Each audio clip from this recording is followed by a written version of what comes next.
It's the first week of May, and the bees are awake.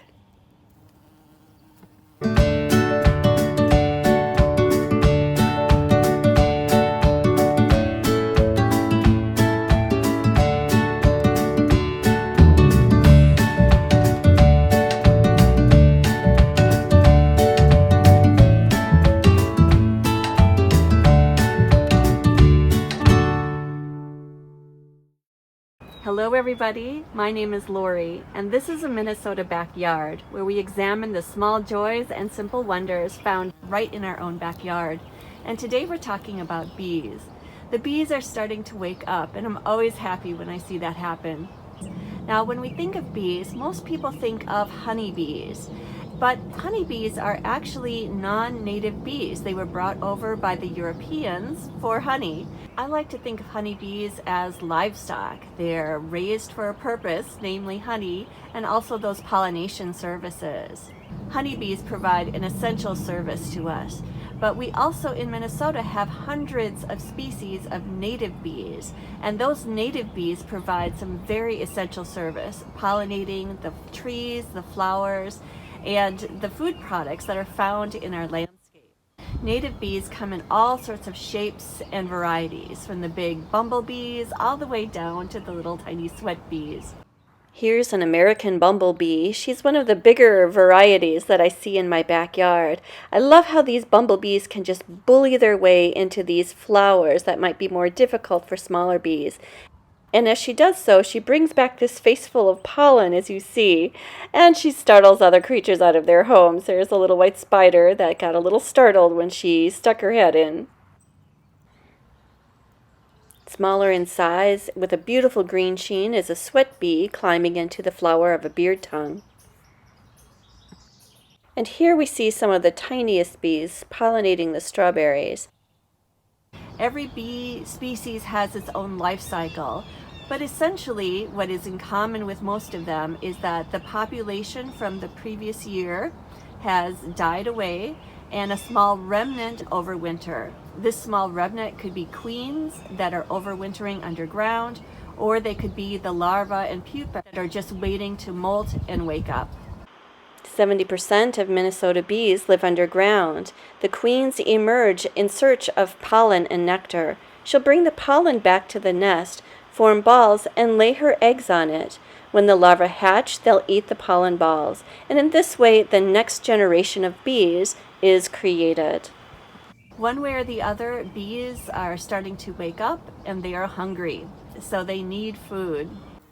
Bees rely on the very early blooming flowers like this lungwort to give them their first meals. However, if you have not planted early blooming native flowers, there is something you can still do. There's one flower that you probably haven't planted that bees can use. Yep, dandelions. Most suburban homeowners are at war with the dandelions in their yard, but might I suggest that you let them flower and let the bees take advantage of it. Sometimes that is the only flower that's available in our turf lawn backyards. Once the flower fades, then you can go ahead and pull it up. It has served its purpose. I do have to say that I really love lungwort as one of the early blooming plants for pollinators. It's beautiful with those blue and pink flowers. It's a plant that does well in the shade. Once the flowers fade, the leaves are still beautiful. The deer and the rabbits leave it alone. There is nothing to not love about lungwort. Now, one of the worries about bees can be, are they going to sting you? Minnesota native bees are much more docile than honeybees. Of course, you want to exercise prudence and caution, but you don't really have to be afraid. Of course, every creature will defend itself if it's provoked, but you can see that I get right up in there when I'm photographing, and I never worry. The only time I've ever been stung is when I accidentally picked up a bee off my plum tree thinking it was a Japanese beetle. One of the dangers of spring for bees and all beneficial insects is that people are starting to use pesticides on their plants. There's one family of pesticide that's been getting a lot of press in the last couple of years called neonicotinoids. Neonicotinoids are especially harmful to bees. Neonicotinoids affect the central nervous system. If they don't cause outright death, then they cause confusion, inability to forage, inability to find their way back home. I don't know where this particular bee got its dose of poison, but it made me really realize how harmful pesticides are. Another harmful effect of neonicotinoids is that they last in the environment. They're taken up by the plant and they poison every single part of the plant, including the nectar and the pollen, in addition to the leaves and stems. And that poison can last a long time. So you want to avoid pesticides as much as possible, and especially anything that has neonicotinoid pesticides in it.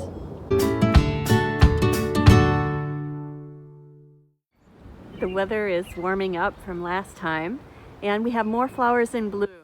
And today I'd like to concentrate on those little white flowers that we start to see in spring everywhere we go. And again, I'm going to concentrate on the native plants and the food-bearing plants. So let's take a look. This is bishop's cap. It's a tiny little woodland plant that blooms early at this time of year. It has these delicate little white fringed flowers. This was actually a difficult plant to photograph, but you can get a sense of its scale by looking at my hand. This is Trillium. We saw this last time at the point of bloom, and now we see it with its flower fully opened. Again, Trillium is an ephemeral, and so it will die back over the course of the summer. This is one of my very favorite plants. Another one of my very favorite woodland flowers is Hepatica. Hepatica can come in a variety of colors, and this one happened to be white. Hepatica has these small tri-lobed leaves that look like clover. This is rue anemone. Rue anemone has leaves that look like meadow rue, but it's this tiny plant and has these beautiful little white flowers.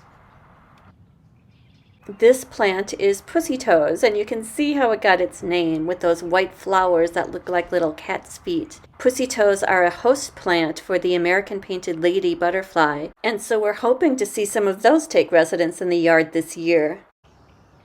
For the food plants, the cherries and the plums are in bloom right now. And it's really fun to see the pollinators going after some of those flowers. And it's also kind of a relief because the plums tend to produce flowers very, very early in the season, sometimes before the bees are ready. And if the bees aren't ready, I'm out there hand pollinating those flowers. And so that saves me a huge chore when the bees do it. One of the white flowers we do not want to see in our woodlands or in our backyards is garlic mustard.